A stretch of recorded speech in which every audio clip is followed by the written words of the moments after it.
So, welcome back. We've looked behind us and where we've come from. We've come into the present and celebrated who we are and now and where we are. And before we step into the next bit of the story to follow those disciples in their movement forward, Nick and I would like to share just briefly some of our sense of the emerging vision for the forum, inspired by your responses and shaped by that Emmaus story. As we were preparing that, we found four words between us: connecting, revealing, transforming, and energizing. And so we're just going to have a brief conversation about some of our own thoughts on our emerging vision. So over to you, Nick. Thanks, Julie. And conversation is a key word that has inspired us from the beginning. As you've heard, this whole initiative came out of a conversation, and there was that moment when we met together where suddenly there was, that recognition that we were talking about something that was really inspiring and energizing. We have it right here in this story of the Emmaus Road. And the fascinating thing about the Emmaus Road story is how Jesus was unrecognized and yet engaging. What are you discussing while you walk along? He said. And they told him. And that's part of the vision that we have about this forum, is that it's a place where we can talk to each other, tell each other something not only of the story, but of the concerns, of the worries, of the challenges that we face. Over the years, I've been involved in the wider world of spiritual direction for getting on for 20 years now. And I have been recognizing, and when we first met 3 years ago nearly, I was very aware of the multiple conversations around the world of spiritual direction that I was part of. There were things going on where these conversations could happen. The Retreat Association conference that happens every 3 years is a brilliant opportunity to be talking about what's going on in spiritual direction. And the Retreat Association, again, running every 2 years, a residential for trainers of spiritual directors to come together, to consult, to explore. And working within that context, I'd been part of the working party creating the guidelines for spiritual direction, and more recently, which is work still in progress, a working party in putting guidelines together or guidance together for the training of spiritual directors. Fascinating and wonderful and rich conversations. And there were others. The Spiritual Exercises Network, which I chaired for a long time, put on a conference every 2 years. And again, plenty of talk around accompaniment there. The Ignatian Network had a training gathering, has a training gathering every 2 years as well. Brilliant conversations there. The Association for Promoting Retreats gathers spirituality advisors to talk and to be together. Again, a lot of conversation around spiritual direction. And then there are other networks that I haven't necessarily been part of, but I'm aware of, whether it's the Catholic Spirituality Network, the Baptist Retreat Group, the many regional groups, whether they're ecumenical or diocesan. And all of these places have conversations about spiritual direction. And yet, in most of them, I was feeling, well, these conversations are a bit partial because they're not involving those people who, in one of the contexts, not represented where they were happening. And it was when we got together this kind of emerging vision of how can we have a bigger conversation? And wouldn't that be really helpful and stimulating? for me, those sorts of conversations have been and will continue, I hope, to be part of my life, reasonably easily accessible. But I'm also got aware that how many spiritual directors are kind of one step removed from engaging in those conversations, a sense of many feeling isolated. We do spiritual direction normally on our own, in a room with a closed door, just me and my directee at that moment. And there is a degree of isolation that we experience. And that's for good as well as not so good, I think. The good is that we provide that wonderful, safe and sacred space for the other, and a sense of undistracted attention. But the not so good is around that sense of, how am I in this on my own? Who am I kind of relating this to? Am I going out of a limb? Am I the only person who's experiencing this challenge in spiritual accompaniment? That sense is that many of us experience in the solo nature of spiritual direction, a kind of anxiety and underlying insecurity, not necessarily very strong, but it's there, and I hear it, I feel it in myself as well as hear it from others.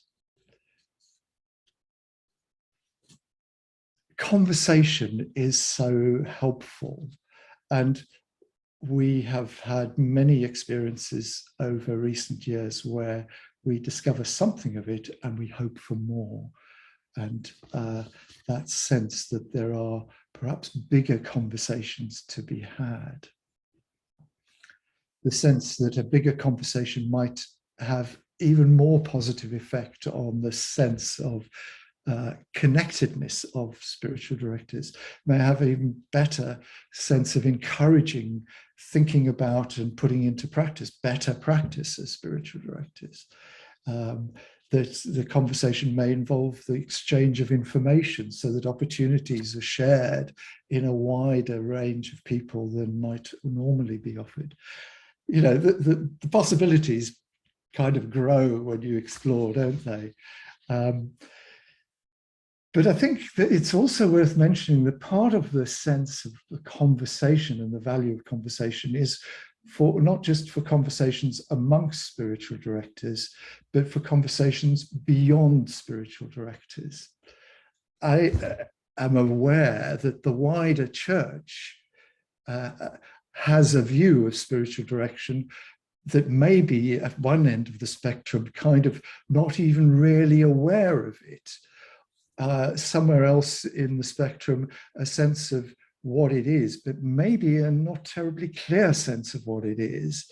And it's the opposite end, almost the sense of thinking that spiritual direction should be something that actually it isn't. And how do we as spiritual directors kind of have the conversation with these bigger groups within the life of the church that have the ability to exercise policy and impact on the function? Seems to me we need a bit of a better voice to have a real engagement with some of the issues that are around in church life and that impact spiritual direction, not least the one that those in the Anglican Church who are exploring vocation are almost forced to find a spiritual director. And not for the first time do I hear spiritual directors saying, what do I do with this person who doesn't really want to be with me? And there's a conversation to be had with the church, I think, about how people are encouraged to receive spiritual direction. But equally, beyond the church, there are important conversations. Doesn't the world need to know the power of spiritual accompaniment, the power of conversation that can bring to life some inner transformation? I've been watching the pilgrimage series on TV recently, and you know, celebs who wander on a pilgrimage, talking and musing on the meaning of life and religion. And I just watch and long to put a spiritual accompanier alongside them to really help them tease out the stuff that's going on in their hearts and souls and minds around where God is and how they find faith or don't find faith in life. So lots of conversation, I think, is the potential of this forum. But isn't there more to it, Julie? Mm. Thanks, Nick. Those conversations along the road are really so important for us, as you say, both as spiritual directors and as members of this forum.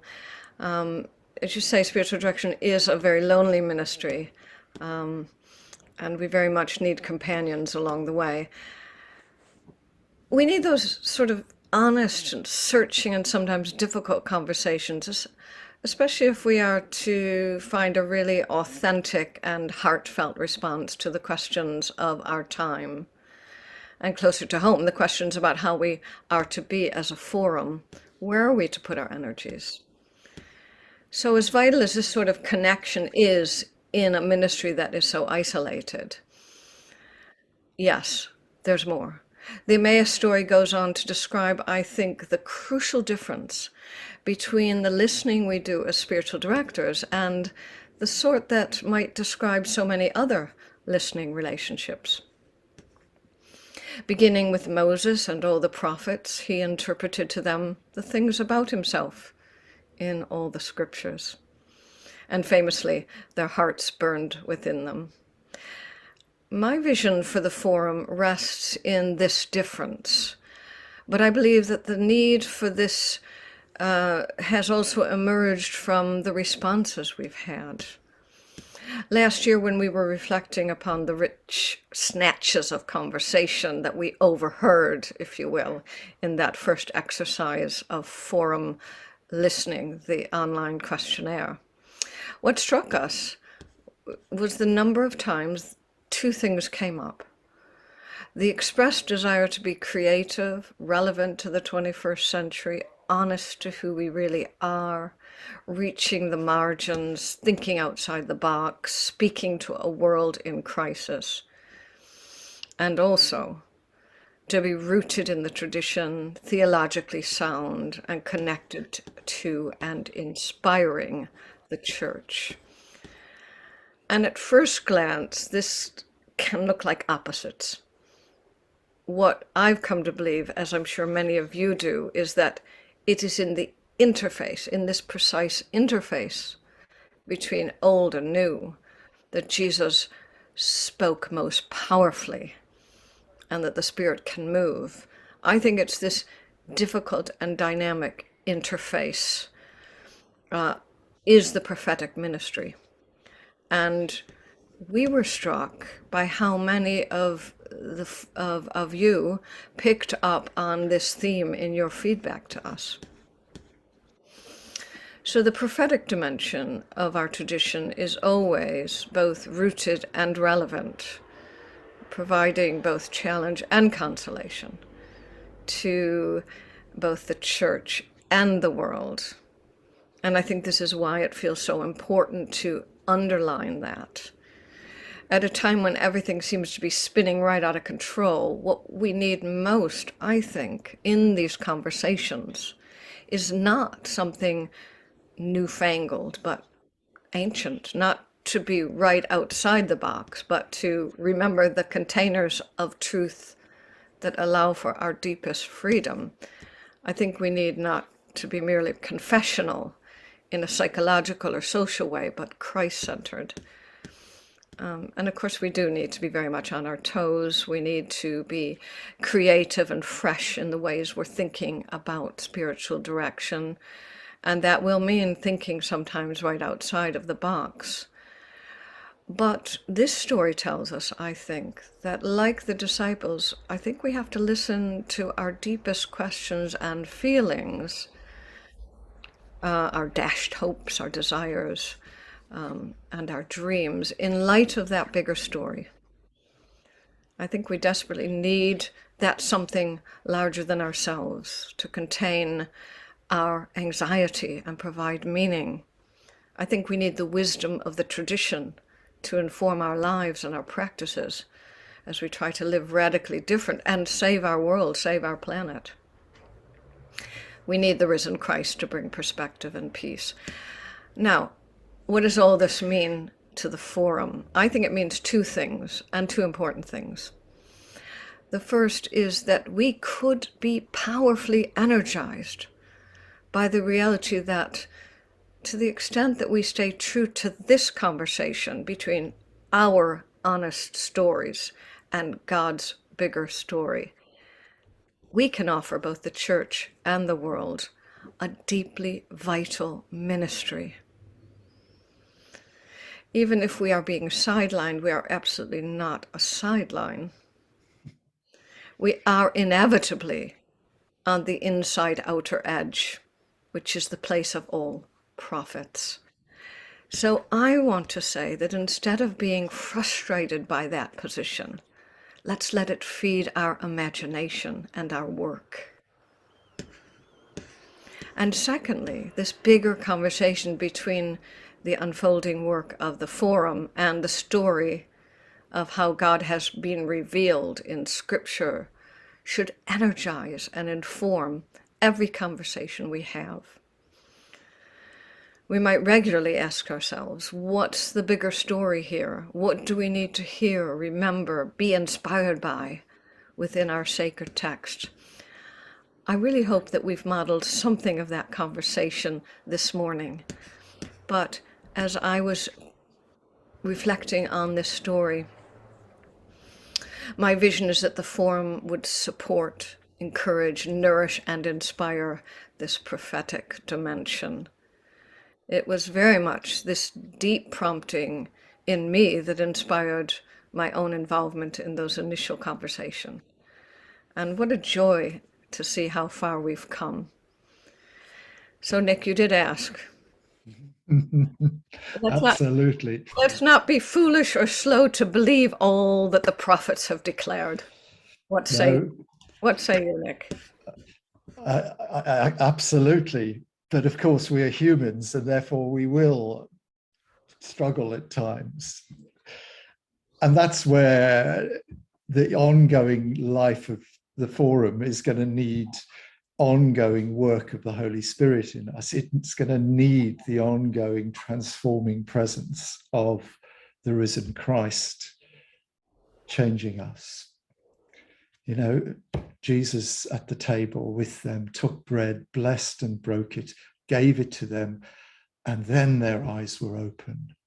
They recognized him, he vanished, and they then recognized the burning of the heart, and that energized them and took them somewhere.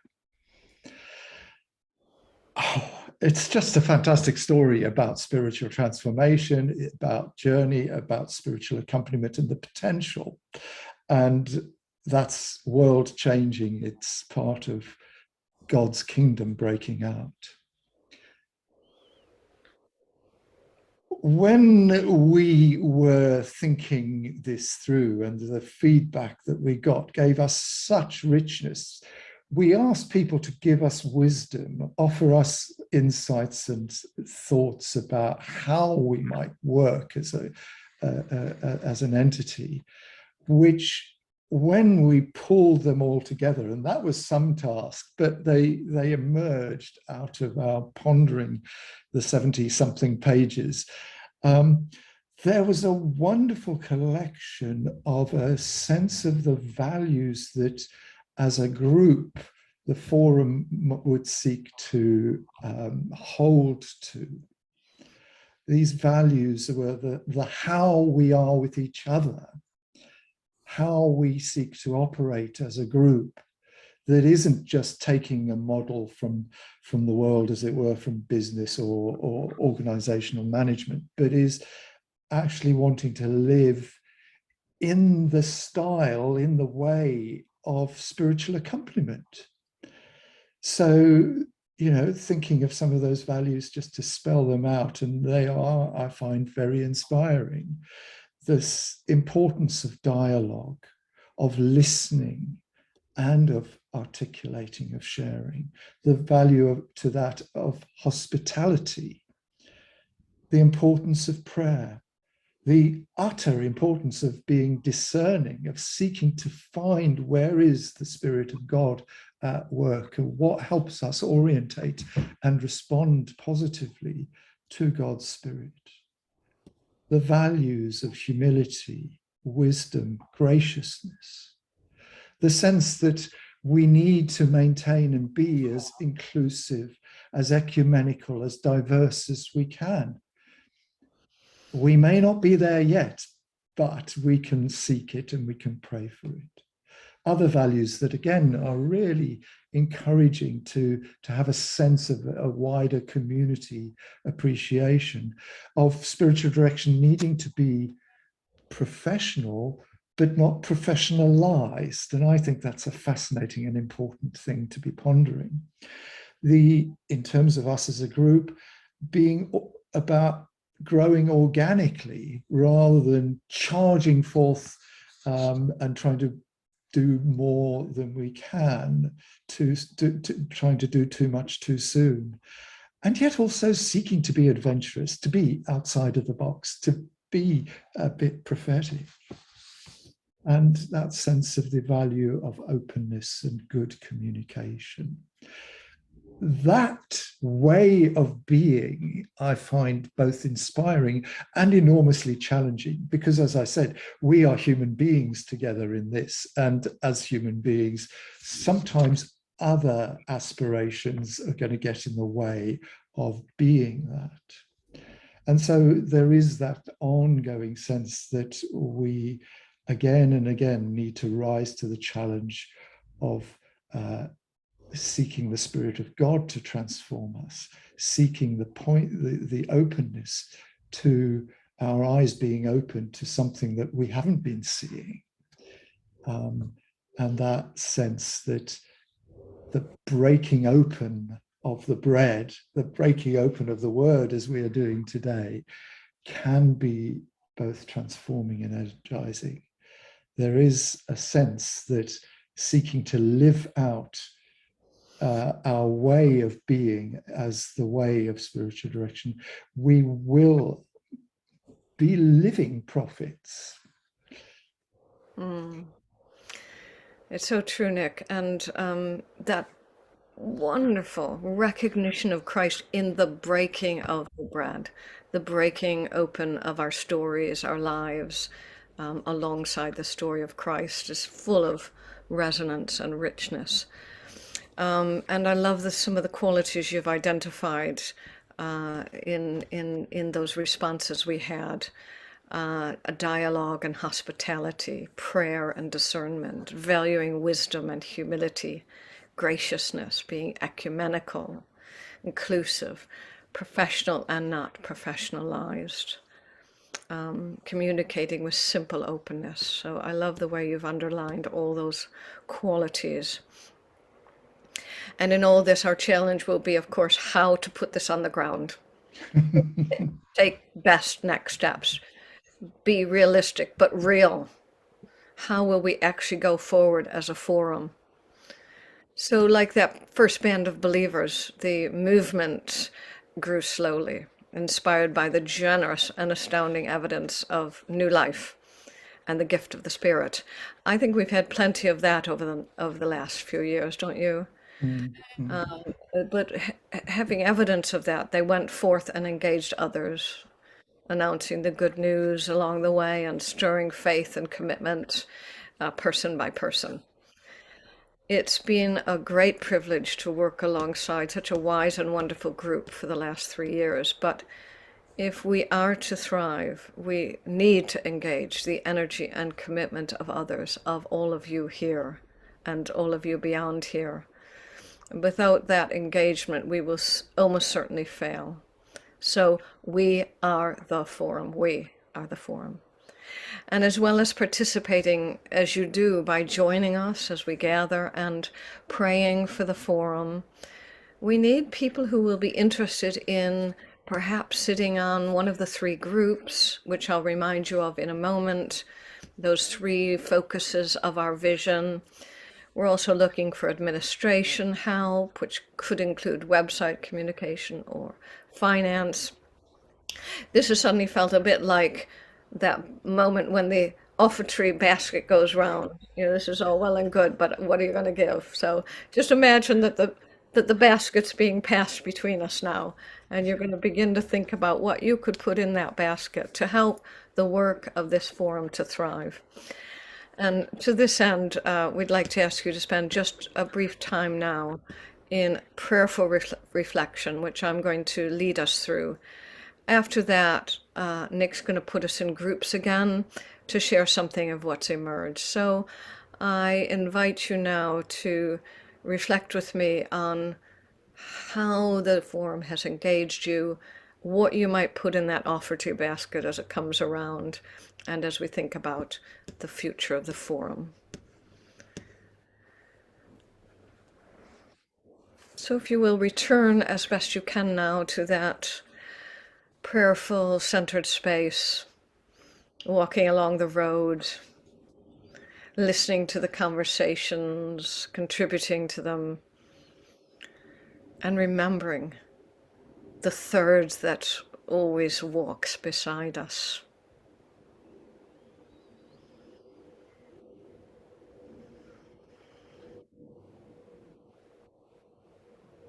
And let's listen now for what that stranger and friend and risen Christ might say to us now as we reflect upon our own part in the forum and the future of the forum.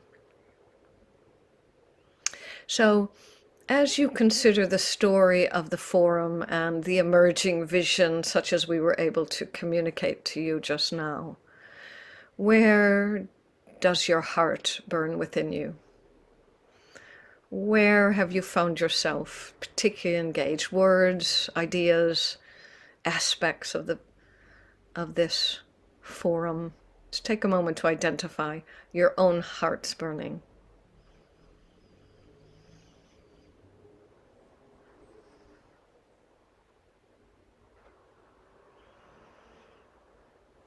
Just try to be as specific as you can be as you touch into what touches you.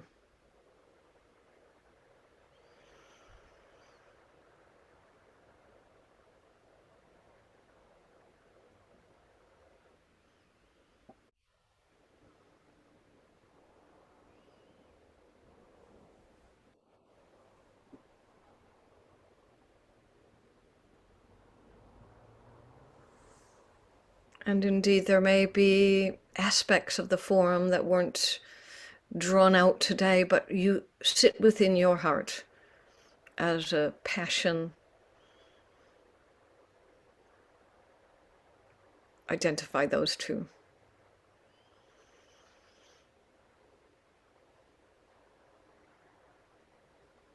When you think of the ministry of spiritual direction and its thriving in the world, in this country,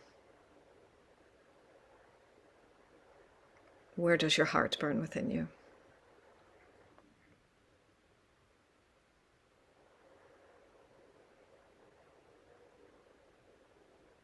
And what might you hear Jesus saying to you along that road?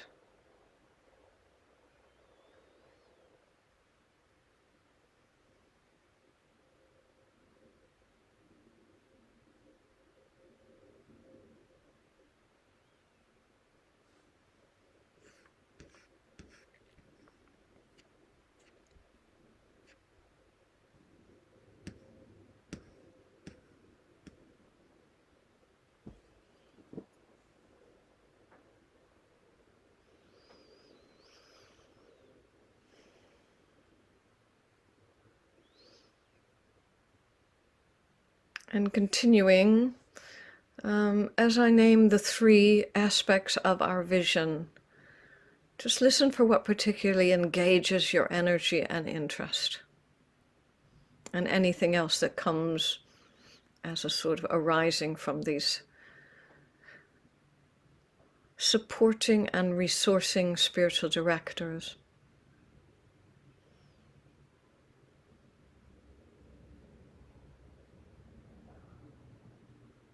Promoting and protecting good practice.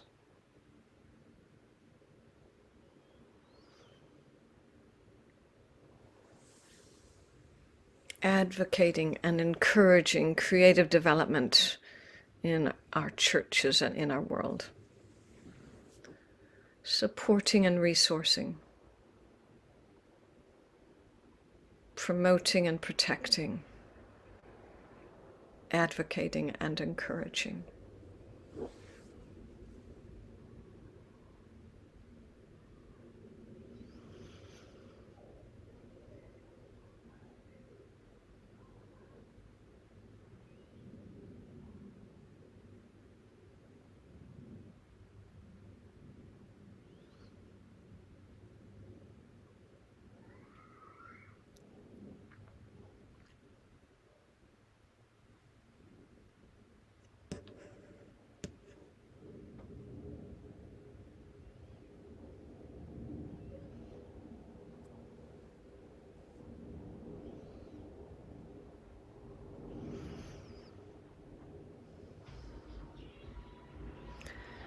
And this is where the coins have to come out of your pockets. Do you have skills you might offer?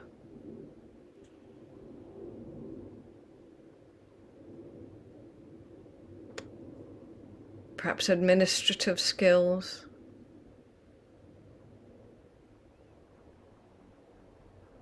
Skills of communication, website, finance?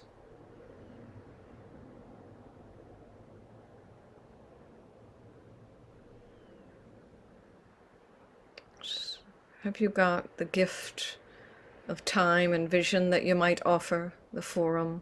What other gifts might you have to offer us? Thinking as best you can in real terms.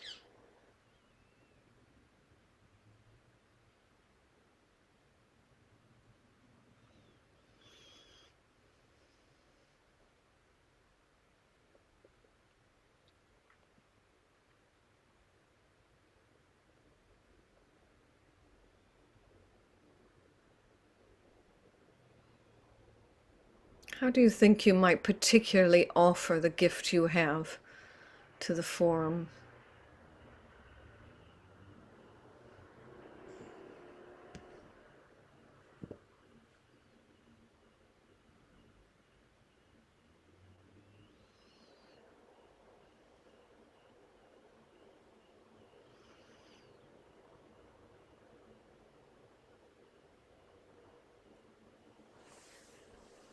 And how will you commit to ongoing prayer and participation?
That same hour, they got up and returned to their small groups, to Jerusalem. And they found the 11 and their companions gathered there.